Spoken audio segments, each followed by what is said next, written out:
PM Modi की रैलियों का अगला ठिकाना राजस्थान है, लिहाजा वो राजस्थान में भाषण दे रहे थे।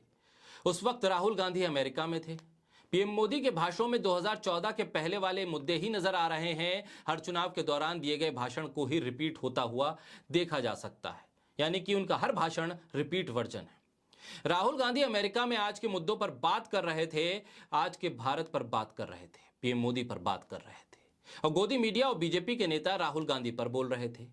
राहुल गांधी ना तो सांसद हैं ना कांग्रेस के अध्यक्ष हैं, फिर भी राहुल गांधी के भाषण से गोदी मीडिया को दिक्कत होने लगती है। जिस कांग्रेस को गोदी मीडिया हारी हुई बताती है और कहती है कि पार्टी हार मान चुकी है, ऐसे में उनके मुख्यमंत्रियों की घोषणाओं पर गोदी मीडिया को सेल नजर आने लगती है। दरअसल बीजेपी को कांग्रेस की बढ़ती ताकत से खतरा है, लिहाजा बीजेपी की लाइन पर चलने के लिए गोदी मीडिया खुद पटरी से उतर गया।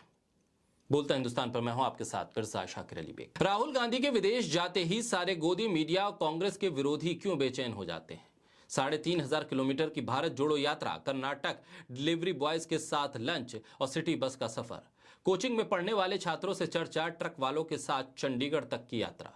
राहुल गांधी गोदी मीडिया और डोनेशन मीडिया के पत्रकारों के बनाए नैरेटिव से आगे एक बड़ी लकीर खींच रहे हैं। आज के वक्त में कांग्रेस के नेता के तौर पर राहुल गांधी सिर्फ एक ट्वीट कर दें तो पूरी बीजेपी, गोदी मीडिया और ट्रोल आर्मी और बीजेपी का आईटी सेल जवाब देने के लिए कूद पड़ता है। क्या राहुल गांधी के बढ़ते प्रभाव का डर है या फिर लगातार बीजेपी की हार और पीएम मोदी की छवि के कमजोर होने का नतीजा है? तो क्या गोदी मीडिया और बीजेपी ये मान चुकी है कि पीएम मोदी के सामने राहुल ही एकमात्र विकल्प है? नेटवर्क 18 के एंकर अमीश देवगन राहुल गांधी के अमेरिका जाने से इतने परेशान हैं कि पूरी डिबेट शो कर रहे हैं। बता रहे हैं कि पीएम मोदी के खिलाफ दुष्प्रचार कर रही है कांग्रेस, और ऐसे में ये अमीश देवगन हैं जो बीजेपी के 9 साल होने पर दावत उड़ाते हुए भी नजर आए थे बीजेपी के कार्यालय में। तो कुछ फर्ज तो अदा करेंगे ही।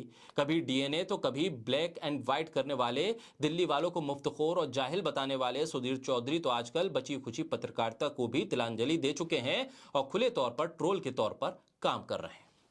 सुधीर चौधरी अखबारों के विज्ञापन का सहारा ले रहे हैं और बता रहे हैं कि राजस्थान की सरकार सेल लगा रही है। गहलोत सरकार की तरफ से दिए जा रही आम लोगों को राहत सुधीर चौधरी को अखर रही है।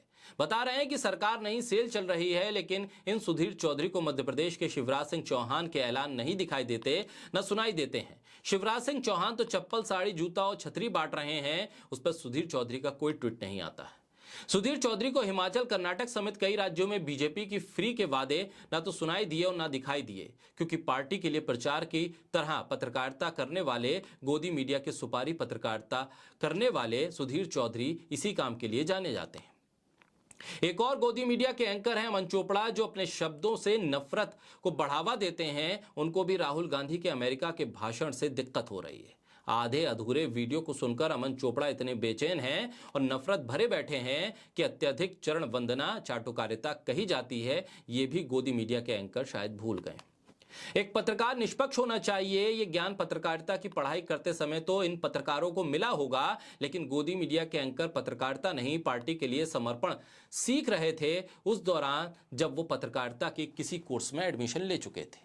सरकार पर किए गए कटाक्ष से गोदी मीडिया का इस तरह से बिलबिला उठना क्या साबित करता है? क्या ये बता रहा है कि आने वाले वक्त में राहुल गांधी की लोकप्रियता बीजेपी के लिए मुश्किल खड़ी कर सकती है? मुश्किल बीजेपी के लिए नहीं बल्कि इन गोदी एंकर्स के लिए हो सकती है, क्योंकि ये तो इसी सहारे बैठे हैं कि बीजेपी ही अब हमेशा हमेशा के लिए है और उनकी नौकरी भी इसी तरह चलती रहेगी।